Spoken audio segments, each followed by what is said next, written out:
Welcome, everybody, to another edition of the Matt Burdette Show, a presentation of the Kenyon Sports Connection. I'm Ryan Gasser, and joined alongside the head coach of the Lord's baseball team, Matt Burdette, and our special guest today, junior Kyle Hardacker. Gentlemen, thanks for joining us. And Coach, beginning with you, you went 1-3 against Oberlin this weekend at home, and I think one thing that the fans and anybody that was listening out there heard or saw was that your team played incredibly scrappy. They fought all the way to the end and showed a lot of resiliency. Generally speaking, what's the next step in turning that scrappy play into a set of W's? Well, I think we have been scrappy. I mean, in the 8 league games, we haven't been real successful on the W side, but we have found ways to get back in the game after kind of getting behind early.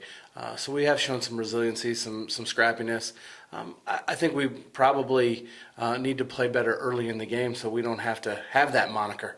We don't have to scrap our way back into it, maybe stay a little bit more competitive early. But with a young team, I think if they do show that resiliency, that ability to never say die and to keep coming back, I think ultimately you'll get a chance to win your fair share of games once things sort of level out and you get to stay in games a little longer at the beginning. Well, in that win against Oberlin, you did play well late, taking a 2-1 walk-off victory against the Yeomen. Casey Rosenfeld fights off an 0-2 count, bloops in the game-winning hit, and in that inning, it was just a pretty nice quality showing from the freshman class and the youth and sophomore John Nara as well. In a win like that, with those kinds of circumstances, what does that mean to you as the coach? What did you see? Well, again, we had a tough day the day before, and now you're down, and the series is in the balance right there. If you don't win that game, they're going to take a 3-0 lead in the series. So to come back against one of their preeminent guys too, a really good closer, I thought it spoke volumes for our team and the young guys as well. I think whenever you look at that, you always see the 2 runs in the last inning and go, wow, what a great comeback. I think you got to look at the 1 run given up over 7 innings from another young guy, Tommy Morris, who took the ball and had a tremendous start. Obviously, the end gets trumped because, we had this walk-off win and all that stuff. But, Casey and John Nara, as you said, and the guys who, got it rolling. Sam Gillespie got an RBI ground ball in a big spot to get it tied up. So I think all of it, the young guys coming through. But ultimately, everything really does start on the mound, and that was a great performance by Tommy for sure. And Kyle, you were just a couple spots down from Coach in the dugout as that last inning progressed, and you were behind Tommy the whole time as he was pitching. What did you see throughout the course of that game and a big win? Well, he was dealing the whole game. He had good velocity, and he had good location. He really kept him on his heels. He really pitched really well, except for that 1 inning. We had an error, and that ball was hit hard, and it was a tough play. But really, he kept him down. A good hitting team, and he gave us a chance to win, which is all you can ask, especially from a young guy like that coming in. All right, well, we're going to transition into our off-topic topic. As everybody knows, this is Division III week. We have a video that sports the fine qualities of a Division III institution. Coach, beginning with you, why did you, as a player, choose a Division III school and then transition into a coach at a Division III school? Well, ultimately, I wanted to be on the field, and I felt that Division III gave me an opportunity. At the time when I was choosing my colleges, I had some Division I, some Division IIs, and some Division IIIs looking at me. I just felt that the College of Wooster at the time was the right fit for me in terms of academically, close to home, people being able to watch me play, as well as being able to chance to play early. And then the academic part of it obviously was the most important, getting a chance to get a great education to prepare yourself for the next 40 years of your life rather than just those 4 that you're in college. So all of those wrapped up together were the reason that I went there as a player and as a student athlete. As a coach, I think sometimes you just get lucky. I was fortunate to be able to play in this league, and then an opportunity came up for me to be a coach in this league as well at a great institution like Kenyon. So, it was an easy decision for me, and an even easier one to stay at a place like this for as long as I have, because it's a great, great place. Well, I'm glad that you found your fit first at Wooster, and now, more importantly, here at Kenyon. No question. Kyle, same question to you. What did Kenyon do to make it feel like this was the perfect fit for you at a Division III school? Well, I'm reiterating the ability to play right away. I mean, I don't want to go someplace and sit on the bench for 3 years and finally get to play as a senior.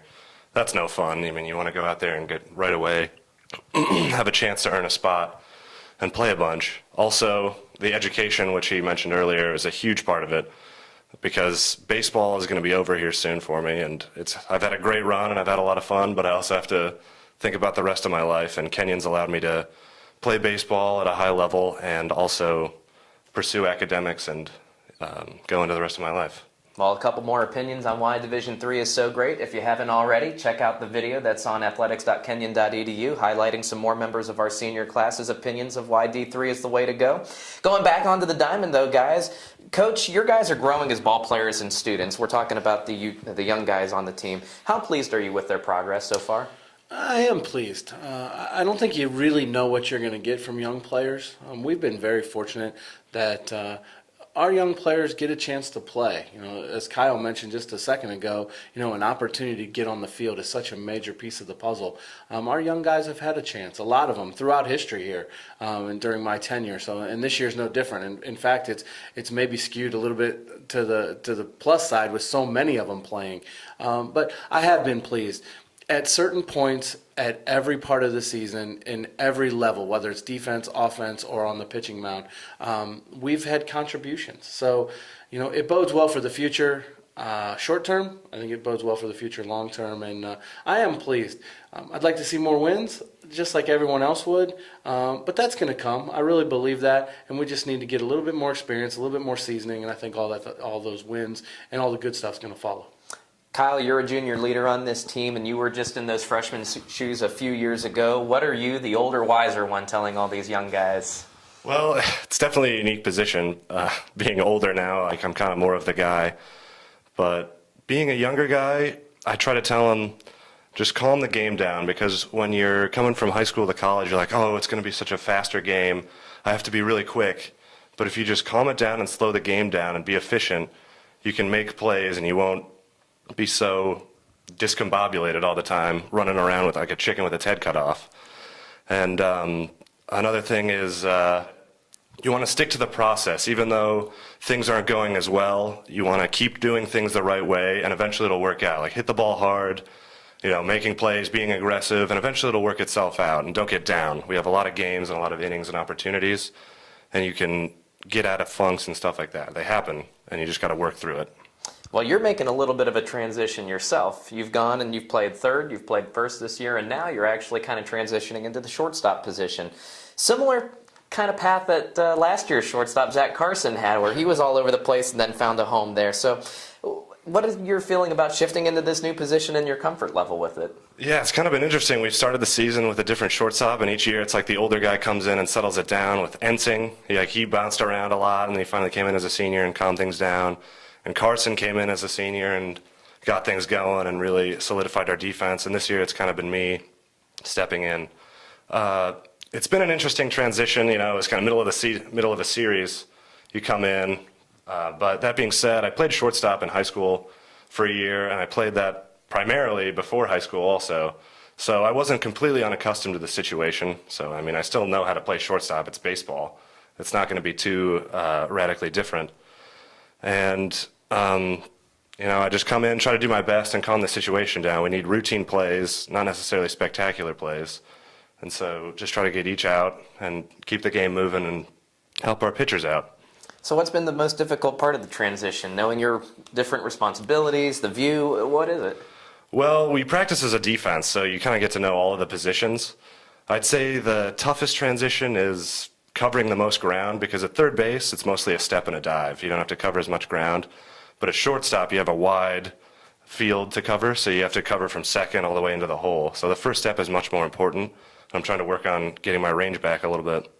So that's the main adjustment. All right, and lastly, Kyle, you've played 3 positions already this year. Is there anywhere else you want to play before you end the season? Well, I don't know about want, but in the past I've played catcher and outfield. So, Coach, you think that's a possibility? Hey, never know. So wherever they need me, I'm happy to fill in. All right, well, hey, you'll get an opportunity this weekend to showcase your skills at McCloskey Field. On Saturday, April 12th, they'll be hosting Wittenberg University. The series will begin at 1 p.m. for a pair of 7-inning games, and then Sunday, you guys will head down to Springfield and play another pair of 7-inning games. And all the coverage will be provided online at athletics.kenyon.edu. Be sure to also follow the baseball team on Twitter with the handle @KenyonBaseball, and search them out on Facebook. Give them a like Kenyon College Baseball is where you can find them as well. One last shameless plug, we have published that video for YD3 week. The floating box on your screen can give you a direct link to that video, or you can go to athletics.kenyon.edu and view it for yourself. So, gentlemen, thank you very much for joining us here on the Matt Burdette Show. For head coach Matt Burdette of the Lord's baseball team and junior Kyle Hardacker, I'm Ryan Gasser of the Kenyon Sports Connection. Thanks for joining us, and we'll see you next week. Go Lords!